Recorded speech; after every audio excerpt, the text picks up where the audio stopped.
Welcome. My name is Valentine, but they call me Color Me Val on every social media platform. You are watching The Untold, where we tell phenomenal stories by phenomenal people. We tell you stories in black and white. This is The Untold, where we read in between the lines. The first ever episode has the blind pilot. How can you be blind and be a pilot? Let's find out. My name is Daniel Othieno Odongo. Karibu sana, Daniel. I'm very, very excited to meet you. Thank you. Would you please give us your social media handles as we go along? Yeah, you can find me on Nangai Talents, and you can also get me on my number 0722 164 Nangai Talents is my Facebook page, Twitter at Nangayo, and my phone number is 0722 164 Right. Now I can see you're wearing pilot apparel. So it's actually true, you're a pilot. Yeah, I am one. Uh-huh. Yeah, from Skylink Aviation College. Okay, all right. So explain to me how were you once blind? Were you born blind? What's going on here? And how have you become a pilot? Okay, I was born blind in the village. That caused a lot of separation from the family. I was brought up from my grandmother's side after the separation. Then later on I was taken to the convent. I had to go to Kibo School for the blind for my primary education. And then because of hard work that I put in and also God, I was able to get 350 out of 500 marks at class 8 level. Then I was taken to Thika School for the Blind, a national school, where I began my journey of secondary education. Can we just back this up a bit? You said something about separation. What exactly happened? Separation is about that now here is a person who was born blind, and then in the whole village, nobody has ever had this kind of a disability. So everybody used to laugh at my father, and then he was so much amused with that kind of a child that he has given birth to. Then he decided to take my mother back to her matrimonial home. What? Yeah, she was chased back to home, my grandmother's home. Then we took it very positively because they also a little bit safe. Okay, but okay. I know that culture, sometimes when you have a child with disability or some type of inability, wanasema umerogwa. Walikuwa kwamba hivyo?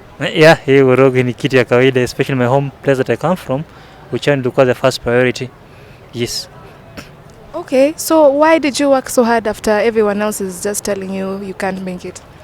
For the first time when I got position 5 out of 8 when I was in class 2, it was just a rare opportunity because sisters from the convent, they are tried like about 3 to 4 times in Kibo School for the Blind, looking for a space for me to be there as a student, as a pupil, but they never got it. Now that I have this opportunity to go to class, I worked hard knowing that if I don't get position 1 or if I don't pass well in the exams, then my life will be doomed. Okay, you went to how was it in the convent? It didn't have rules and regulations. It wasn't too strict for you. Did they accept you for being you? Yeah, they accepted because with them more so they're dealing with people either disabled or they're old in terms of age. The staff that I got that list, it was very much encouraging. They showed me how to go to the toilet, how to brush my teeth, how to make my personal grooming. Excuse me, you weren't taught any of these before? Where did you learn this, especially in the village, where you're just staying with your grandmother? Where do you get even a toilet? You can't get anywhere there. How old were you when you joined the convent? I was about 9 years of age. You're learning things at 9 years old, things you should be knowing at, very, wow. Okay, how was that experience? It was a little bit hectic because that was a punishment, but later on I came to learn. They also make me to become a better person. Oh, that must have been difficult. Okay, so fast forward. So what happened after the convent?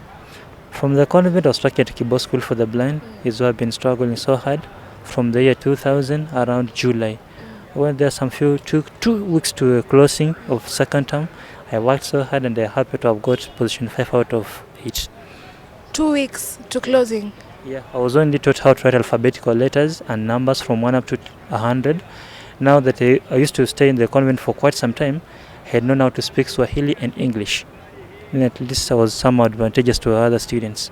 Wow, okay. So where did the transition begin from being blind to now you can see? Yeah, it was on 2013. I was a second year at Kenyan University, and I had a cerebral malaria. I was taken to a health unit. Then they said, okay, after treatment here, we recommend we go to a better hospital. So when they called the donor, by then it was the sisters who was in charge from Adams. he requested kindly should be taken to Kikuyu Hospital. Being there for about 4 days, we had done with the treatment of malaria. Then on my way out after the discharge, I met the lady who used to come and see us from Kibo School for the Blind and Thika High School for the Blind. She recommended that we have to go back again to the hospital to go for a surgery. So I asked her, now that you know my story very well, there's separation, there's now this kind of people don't like you in the family, even your brothers and sisters are not able to appreciate you. How will I be able to meet the cost of surgery? He said, no, the rest leave it to me. But once you accept to go there, then we never know what can happen. Lucky enough, little did I know that there was somebody, a doctor was taking a research within the hospital. So he said, I'm going to use it as a specimen to see the cause of blindness in Africa and also to see whether I can assist other children who have similar disabilities. I had lost hope because for more than 22 good years without vision, I thought this was very much impossible for me. Little did I know that maybe God's time was just the right time on my side at that particular time. I went there, they did a pre-surgery test that evening. Then the following morning, I was taken to the theatre since morning around 7 up to lunchtime. I was put a bandage in my left eye, then I was taken back to the ward. I was there for a whole night, and then I was asking myself, what is this now that I put in my eye? What I know from the birth that I've been blind, and this is how I've been living. It was so comfortable than the pain that you're inducing to me with some kind of bandages. Now the following day in the morning, Dr. Nyaga came, he removed the bandage, put an eye drop, then I was able to see some little light, but it was in the form of a red color. Red color, yes. So he recommended I should be coming back again for eye drops and also reviews after every 2 weeks, Within the period of about 4 months, I was able to recover my sight. Then I went back again to the same lady, Mel Thuashira, and asked her, now that I'm able to see my left eye, what about the right eye? He said, now, you see what I told you from the day go at the gate? I knew that in any way, if surgery could be done with an expert, you'll be able to recover your sight. Then she also made an arrangement. I went back again for surgery for the second time. I did the surgery on the right eye.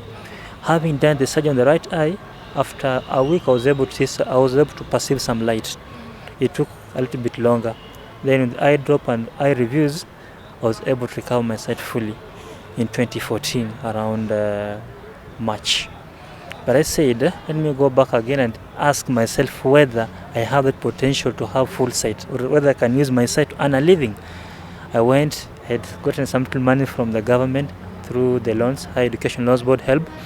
Then I went to the driving school. Alright. So serikali ilisaidia? Serikali ilisaidia kidogo because at least from the Higher Education Loans Board I was able to do a course in driving. Alright, so I'll just cut you off right there so we can go for a quick commercial break. Oh my goodness. Born blind and now he can see. Please don't you go away so we can hear the rest of the story. The Untold, reading in between the lines.